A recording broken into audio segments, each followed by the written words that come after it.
to, Right. you know, make better on what I've done or whatever, you know? It's Right, exactly. And you're like, ugh. Yeah, and we're watching in the theater, and as I said, it's one of those moments where we're in this theater, and the audience is going to be like, oh, That's go ahead. That's a good intro. No, No problem. Hello, everybody. Welcome to the PHILLIP SIDDIQ Show. We are just kicking back, having a good time with the creators of Another Earth. We have director Mike Cahill, director, writer, producer, cinematographer, editor, BRIT Marling, actress, writer, producer. I think I've said enough. Welcome you guys to the show. Thank you. We're happy to be here.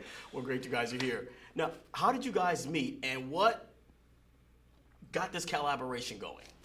I saw a film that Mike made, and he made it with our best friends all about Monglage at Georgetown. And Georgetown is a strange place maybe for a film festival.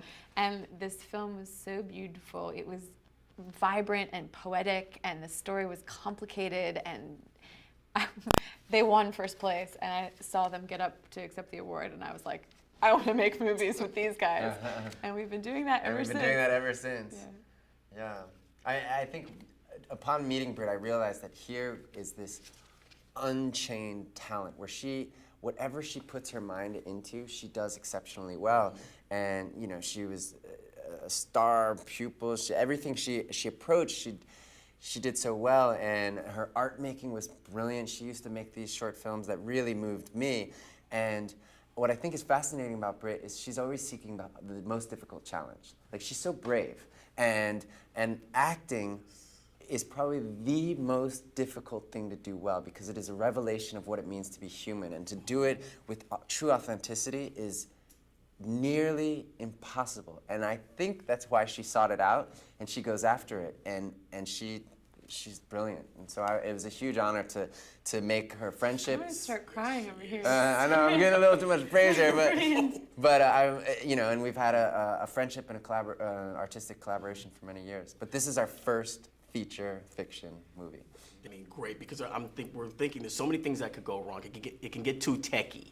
Right. You know, so how did you get it from the macro? I love this guy. Two It's Earths. so awesome. You have two Earths, and then you narrow it down to the focus between just two people, Right. her and her co-star. How did you guys figure that? It's a great way. The way you articulated it is the answer, which is that, like, in order to feel the big premise of The Other Earth, you have to get small enough to make it about two people talking, listening to one another. And in that conversation, in that, like, human drama, you can suddenly approach the ineffable, which is, what if there were two Earths? What if there were duplicate universes? What if a second outcome of your life you could realize or witness? Like, yeah. Yeah. No, there was a film, an old school film. It was from London, but they renamed it Journey to the Far Side of the Sun. And this is what it was about: two Earths and your doppelganger. Right. And this is what this reminded me of. I was like, oh, fascinating. I've never seen that. Someone clued me into that after we made this film, and they were like, "You should see this." And I saw the concept art for it, and it literally had another Earth on the other side of the sun. And I was like, What? Yes. I was like, I thought we were so Yes. original. Really? Yes. We have to go watch this, like, tonight. Tonight, I know. But the idea of the doppelganger is amazing. Yes. It's you know, it externalizes this internal thing that we have. We have this running monologue in our own minds, like when we look in the mirror, like, who is this person? You know, why did you do that? What are you planning to do? Why? You know, we question ourselves all the time. And to externalize that, to make that person an objective, you can be an objective observer of yourself emotionally, I think satisfies this primal human desire to connect.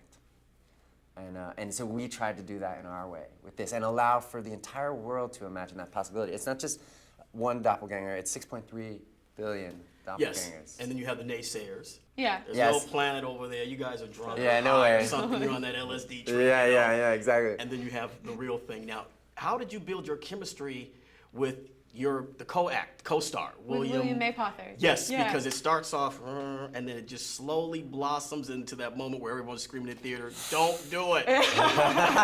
Restrain yourself, girl. Yes. Yes. We had an amazing time, the three of us, because the moment William came on, it really felt like the movie came to life in a way. And we would do these long rehearsals, the three of us, and we found all these William's obsessed with authenticity. He never wants to do anything that doesn't feel real or right. And so we would comb over these scenes again and again. And I think in that rehearsal process, we found real intimacy. And then we covered it all back up and then like slowly, you know, extricated it again as we were making the film. But there was something very real at the center there. I was very moved by him. Right. Now, a lot of filmmakers are going to see this film and they're going to be amazed you shot it and edited it yourself. Right. How did you, when I was like, you gotta be kidding Right. me. You know, it's born out of necessity. The project is very much a shoestring, minimalist budgeted film, and when we were approaching it, because of our backgrounds and because of a lot of experience shooting and editing and just getting my hands dirty in the world of film, like I felt confident that we did not need permission to make the movie. You know, so many people they try. I like to think of dominoes in film production. To make a film, you have to set up all the dominoes. Domino number one, the script. Two, the producer, the cast, all the different, the financing, all these things you need to line up, push it, and they all go around, and boom, you have the final film. With us, it was like we had one domino, two dominoes. We had the idea, we had the script, and I was like, let's go. Boom. And I felt that we could run fast enough during production to set up all the other dominoes. And so, you know, we started the film very modestly with just myself, Britt, her sister, and a good friend of ours, Leong. Went back to my mom's house in Connecticut. So locations are free, you know, camera we have, we can shoot this, we can put all these, I can wear all these hats. And I don't need someone to say, oh, here's $1 million, make a film. Like, we can just make a film. And we were fortunate enough during the process of production that these wonderful producers got involved and helped us out. They're from Artist Public Domain, so they sponsor artists making their first films. And then we shot a bunch, and then William got involved. And the dominoes were coming midway through the process, and then finally we had the final picture. Fantastic. Love that domino reference. Everyone, we're getting the cutoff sign, but Another Earth, go out and see it. It is a wonderful film. You will ask more questions afterwards than when you went in with, and you're going to scream at the screen as I did. One moment that Marlene does. Thank you, guys. Thank you. Thank you. Our honor. Thank you for this. So nice to meet you. Thank Meet you you. guys, too. This is Yeah. really